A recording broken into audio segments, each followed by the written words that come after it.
Deməli demişdik ki, iki müstəvi arasında bucaq 90 dərəcə olarsa, onu ya düzbucaqlı paralelipipedin ya da kubun içində çəkməliyik. Burada əlbəttə ki, düzbucaqlı paralelipipedin içində çəkək.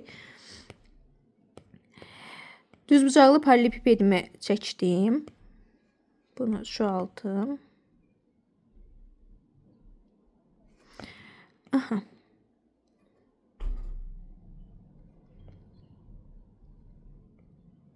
İndi mənə deyir ki, 2 dənə üçbucaq verib, üçbucaq müstəviləri bir-biri ilə 90 dərəcəli bucaq əmələ gətirir. Deyə bilərsiniz ki, niyə müəllim kubun içində çəkirəm? Çünki iki figur düz bucaq altında kesişdiğini görmək üçün ən ideal yol düz bucaqlı bir paralelipiped və ya kuba üzərində göstərməkdir.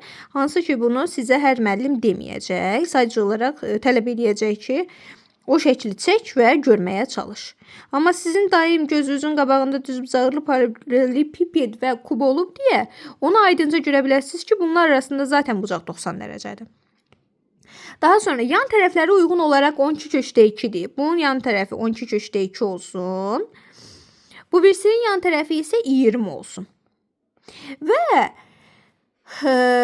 təpə nöqtələri arasında məsafə 20'dir. Baxın, bu təpə ilə bu təpəni birləşdirən düz xətt neçə santimetrdir? 20 santimetrdir. Mən bu 20'ni əlaqələndirmək üçün təpələrdən nə indirirəm? Hündürlüklər indirirəm. Və bu hündürlükləri görə bilmək üçün bunlar da bir-birinə əlbəttə ki, perpendikulyar olacaqdır. Çünki kubun tərkibində çəkmişəm. Buna görə qıraqda 2 dənə üçbucağımı çəkirəm.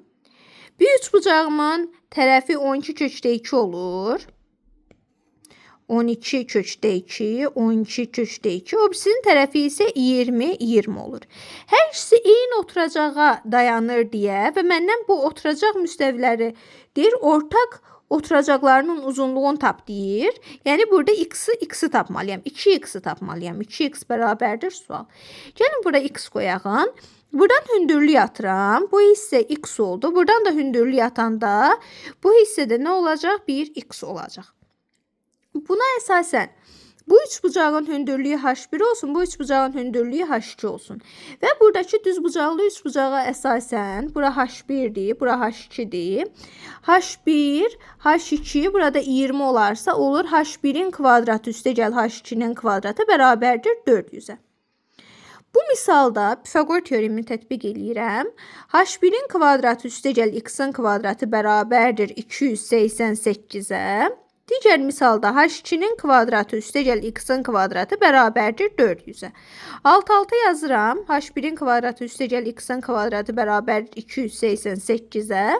Məndən h1 ilə h2'nin kvadratlarının cəmi bizə verib 400. Gəlin tərəf-tərəfə toplayaq. Bunların cəmi bizə verəcək 400. Üstə gəlinmiş 2 dənə x'in kvadratı bərabərdir